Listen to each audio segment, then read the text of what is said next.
Bem, gostaria muito de agradecer a palestra do professor Rodrigo.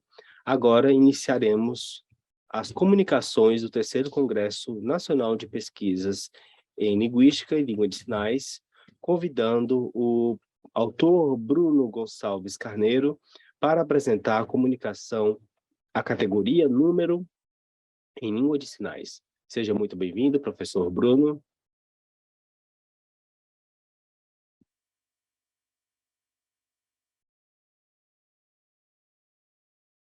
Bem, tudo certo? Bom dia a todos. Primeiramente, eu gostaria de parabenizar a comissão organizadora, a professora Mariane, toda a comissão. Meu sinal identificador da comunidade surda é esse. Eu trabalho na Universidade Federal de Tocantins e eu vou falar sobre a categoria número em língua de sinais.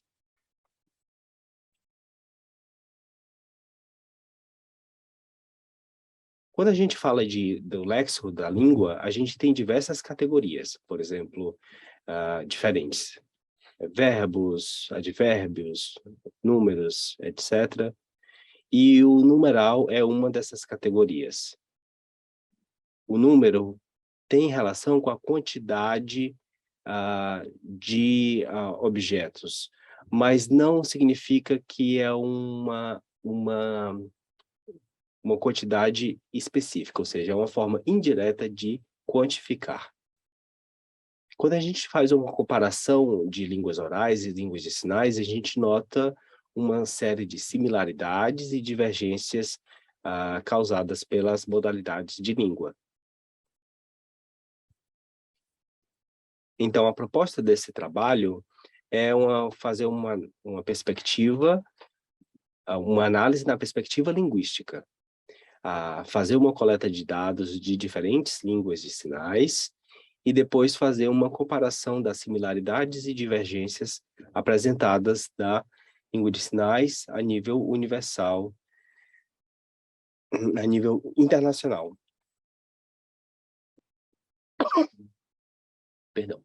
Quais as características que são apresentadas em diferentes línguas de sinais ao redor do mundo? A linguística apresenta a categoria de números de diversas formas. Ela se evidencia na língua de diversas formas. A proposta desse trabalho é fazer a identificação dessas formas.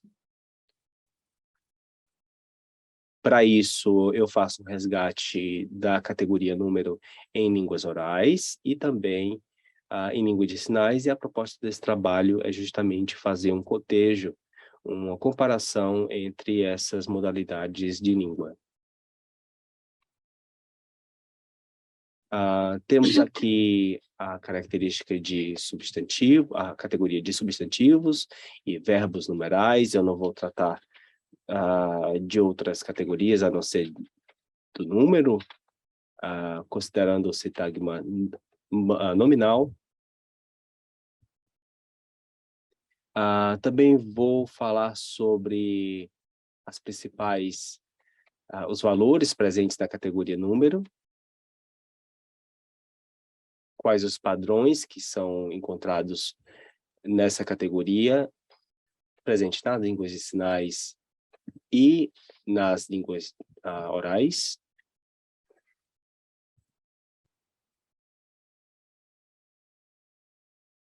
E também realizar uma análise de identificação de tendências nas línguas de sinais, de comportamento, já que isso tem sido bastante pesquisado e estabelecido em línguas orais, mas não em línguas de sinais, em uma perspectiva internacional.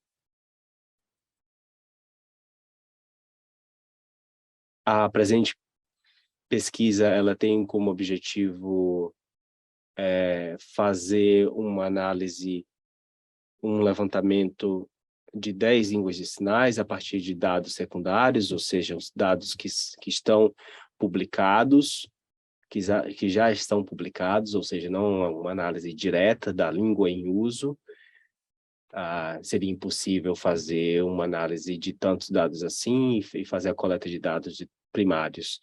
Então, por esse motivo, a gente optou pela estratégia de tratar a construção prototípicas de línguas que correspondem aos fenômenos mais reportados. Isso aqui é a categorização de número em línguas orais. A gente tem o singular e o plural, basicamente são 2 valores. Algumas línguas apresentam 3 valores, ou seja, através de um morfema, uma marcação, você consegue identificar se é o singular ou dual. Dual significa que são 2 referentes, né? No terceiro ponto, temos 4 valores: singular, dual, trial. Trial significa que são 3 referentes. O próximo significa singular, paucal, que significa poucos, e o plural.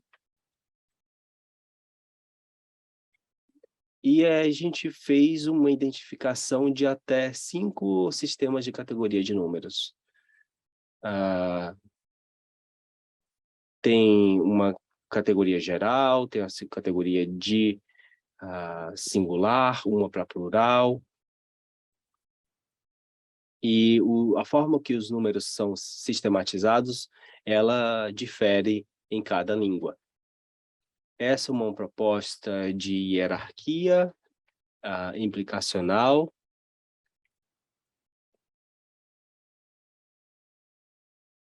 Então, de forma geral, as línguas apresentam o singular, depois as línguas que apresentam o singular apresentam o plural, o dual e, por último, o trial. Essas são as formas mais presentes nas categorias de número que são apresentadas na língua. Então, se a gente categorizar de frequência, a mais frequente é o modo singular e, por último, aqui temos o modo trial. Vamos ver como é que isso se apresenta nas línguas, em algumas línguas. Vejam só, isso é um exemplo de uma língua oral. Vejam só, os morfemas em vermelho, eles são indicativos de uma forma da categoria número. Nesse primeiro exemplo que temos em vermelho titi, significa ver um leão. Na próxima, significa que são poucos leões. E, por último, ver muitos leões. E também o primeiro exemplo fala de números gerais. Nessa categoria, você não sabe a quantidade específica de leões. Não, ela não é marcada. Se você viu um leão ou se foram vários leões, ela é inespecífica. Ela não identifica a quantidade. Então, a gente marca essa por escrito, a gente fala números geral. Pode passar para o próximo slide. Às vezes, o que acontece também nas línguas orais, uma língua turca, vejam só esse morfema em vermelho, o que significa? A ausência desse morfema identifica o número geral, ou seja, ele não identifica, deixa ambíguo quanto à quantidade de casa ou casas que a pessoa está se referindo, enquanto a presença desse morfema indica a pluralidade. Temos aqui outros tipos de estratégia das línguas filipinas, uma estratégia sintática que faz esse tipo de construção de adição para fazer o plural, para marcar o plural, no caso de cachorros. A língua portuguesa, como a gente bem conhece, utiliza afixos. No caso, o tipo de afixo são sufixos, ou seja, são adicionados ao final da palavra. normalmente, né? E ele marca a pluralidade dessa forma. A gente faz a percepção que a palavra mesa se torna mesas com a adição do morfema S, que marca a pluralidade em língua portuguesa. Nas línguas orais, a gente pode ver aqui alguns outros exemplos também de mudança de tom, principalmente em línguas tonais. A abertura da boca, né, modifica o tom e causa uma mudança de números. Também é possível o fenômeno da reduplicação em línguas orais, ou seja, a repetição da palavra pode também ser indicativa de plural. Então, essa é uma estratégia sintática que também é utilizada e que pode ser reproduzida, né? A palavra pode ser repetida. Vejam só quais são os tipos de representação que são utilizadas, o prefixo e sufixos em grande escala e aí os demais em escala menor. Alguns autores definem que as línguas de sinais, pode ficar aí nesse slide mesmo, que as línguas de sinais, por exemplo, a língua de sinais alemã, traz o exemplo de Buch, a palavra livro, e faz o plural a partir de um processo de reduplicação sem deslocamento. No mesmo espaço de sinalizado, marca-se o plural. Então, a pessoa não faz o sinal de Buch deslocando o sinal da esquerda para a direita, e sim no mesmo local. Em outros exemplos, a marcação é feita através da reduplicação com deslocamento, e também pode ser feita com a reduplicação, com duplicação das mãos de maneira alternada. Ou seja, você faz um sinal com a mão e faz um sinal com a outra, alternando, e faz a marcação da pluralidade. Outra possibilidade de marcação de plural é a projeção de uma linha, de um deslocamento horizontal ou vertical da sinalização. Por exemplo, quando se faz línguas de sinais e se desloca esse sinal lateralmente, você está marcando uma pluralidade. Quando você não marca essa movimentação, você já está marcando a singularidade do sinal. Essas aqui são estratégias sintáticas. Vamos trazer um lanche para um amigo. O sinal de amigo, ele pode vir acompanhado do sinal numérico, né, para 4 amigos, por exemplo, já que ele não pode ser utilizado de outras formas para fazer a pluralidade. Então, as outras formas também de fazer a descrição da pluralidade em libras, uma delas é a adição de léxicos, ou também a justaposição com verbos descritivos. Outra possibilidade é fazer a apontação com verbos auxiliares ou ainda a indicação pronominal de maneira dual, trial, etc.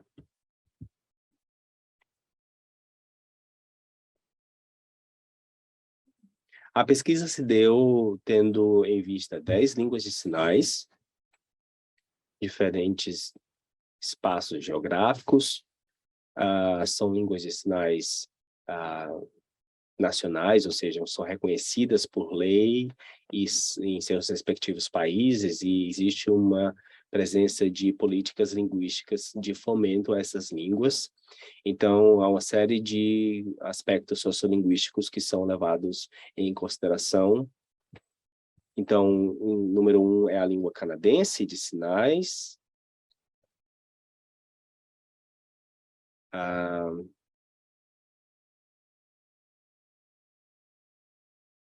Então, de certa forma, eu fiz para obter o panorama geral, eu selecionei línguas de diferentes espaços geográficos ao redor do mundo. Aqui eu fiz um panorama da origem desses sinais. Alguns sinais não são alguns grupos de sinais não são tão nítidos assim, da origem, não se tem um registro histórico de como aconteceu o uso, né, a influência dos sinais em cada um desses países. E a gente precisa evitar um viés, né, já que não se tem essa ideia, essa ideia nítida, precisa se deixar claro o que sabemos e também o que não sabemos, evitar nossos vieses inconscientes. Aqui temos uma tabela em que eu mostro a relação histórica, a língua de sinais e a fonte de dados, né, as referências que eu trago aqui. E aí eu organizei uma tabela com os tipos de estratégia. As estratégias sintáticas, as estratégias morfológicas e as estratégias lexicais. A partir disso, eu fiz a descrição dos parâmetros e uma categorização dos tipos de produção da categoria número em cada uma delas. Às vezes acontece com nome mais numeral, às vezes com nome quantificador, nome e verbo descritivo, às vezes com reduplicação com deslocamento, às vezes com reduplicação sem deslocamento, mouthing, zero ou lexical. Às vezes, um sinal ele não tem uma marcação específica, mas o sinal em si já significa uma pluralidade. A pluralidade está implícita no léxico. Então, essa tabela me fez retomar várias vezes as construções que foram elencadas e ver como é que elas apareciam. Pode voltar, por favor? Volta. Volta um pouquinho mais. Volta um só, por favor. Isso, obrigado.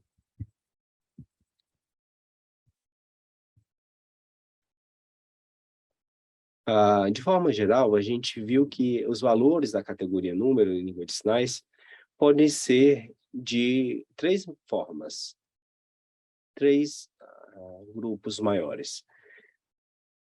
Então, o maior deles é digamos, o primeiro é o singular, e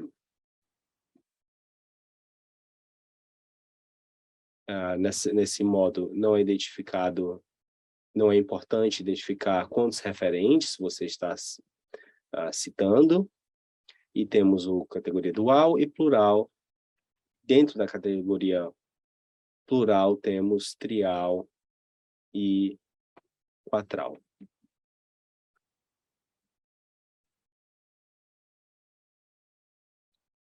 Alguns autores falam que os sinais podem ser categorizados de maneira trial ou quatral.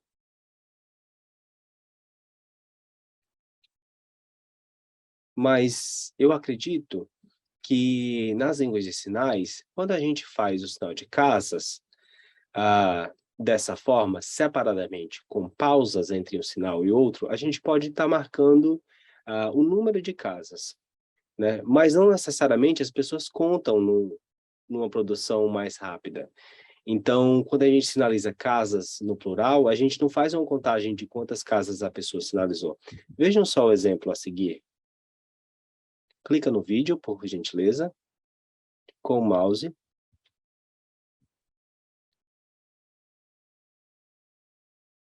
Vejam só, ela faz uma produção. Eu fui ao curso várias vezes, né? E ela faz uma reduplicação com duplicação de uso das mãos. Ela utiliza as 2 mãos para dar a ideia de pluralidade. Então, ela fala, nós duas fomos ao curso várias vezes, e aí ela faz a duplicação do número de mãos para indicar essa pluralidade.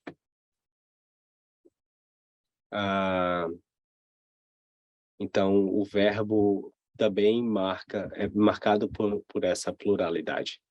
Veja aqui as estratégias, e aqui é um quadro geral que mostra se houve a marcação daquele tipo de estratégia em cada uma das línguas. Quando o sinal é positivo, significa que estava presente, e quando negativo, que estava ausente. Um exemplo sintático aqui que eu trouxe de estratégia de justaposição.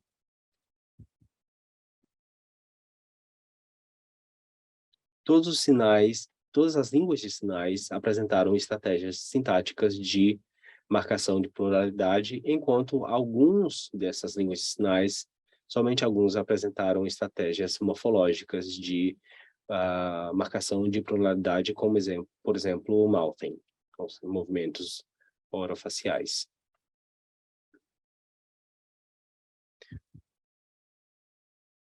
Seja esse sinal que é utilizado sem deslocamento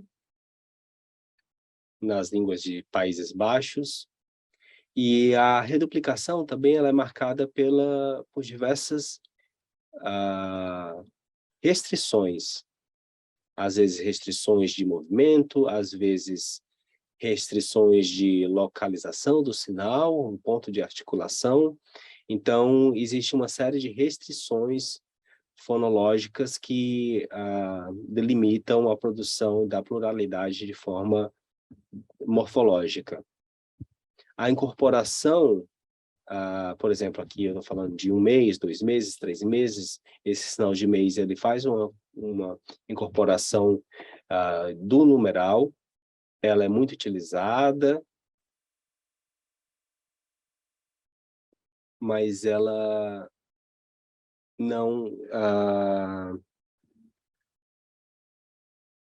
ela é categorial.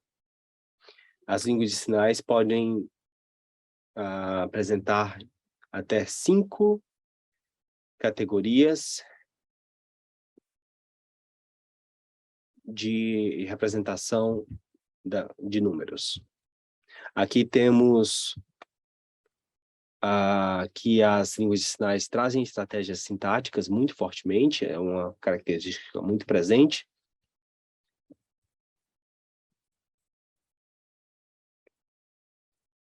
E, de certa forma, esses tipos de estudo que fazem comparações de diversas línguas,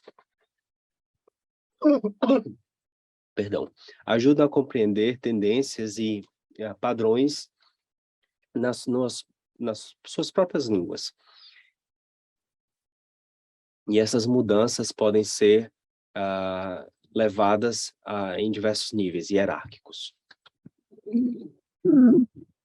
Nós percebemos também o uso de diferentes localizações no espaço como um aspecto importante nas marcações de número, a repetição no espaço, o uso de mouth também. Então, percebemos que há um padrão na utilização dessas marcações.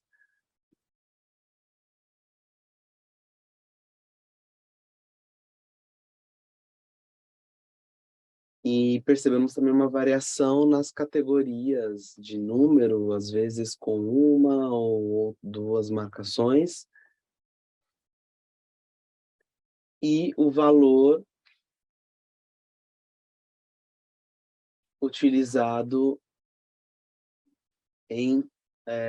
marcado de forma diferente nas línguas vocais e nas línguas orais. Então, nas línguas vocais a gente percebe uma marcação mais morfêmica, e nas línguas de sinais elas acontecem de uma outra forma, com adições sintáticas. E essas marcações sintáticas em língua de sinais, em alguns momentos são utilizadas estratégicas morfêmicas também,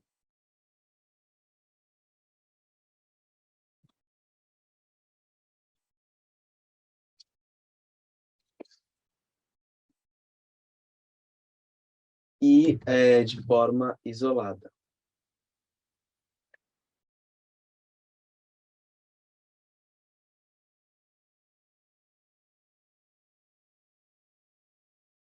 As línguas de sinais parecem ser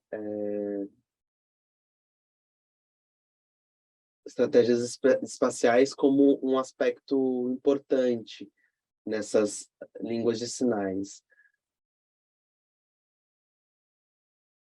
E a repetição e a duplicação como um aspecto que está presente na produção espacial lexical e que permite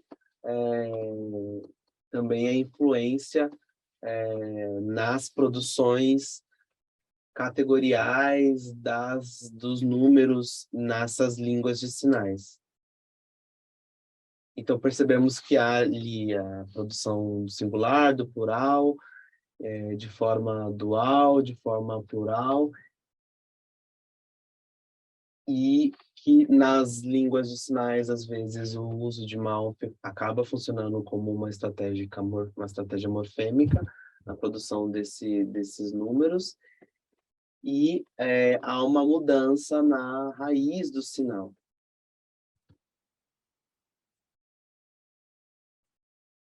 Para fazer a marcação e o acréscimo, por exemplo, dos dedos ali no processo de marcação de uma ou mais pessoas. Bom, pode passar, por favor, o próximo. Temos alguns desafios diante desses dados, nesses processos de análise e de adaptação, de comparação. Nós precisamos um dos desafios é descobrir, observar, aumentar o corpus para poder analisar a produção de números em outras línguas de sinais, para que a gente possa afirmar com mais segurança se esses usos eles são padronizados ou não. Então, muito obrigado. Muito obrigado.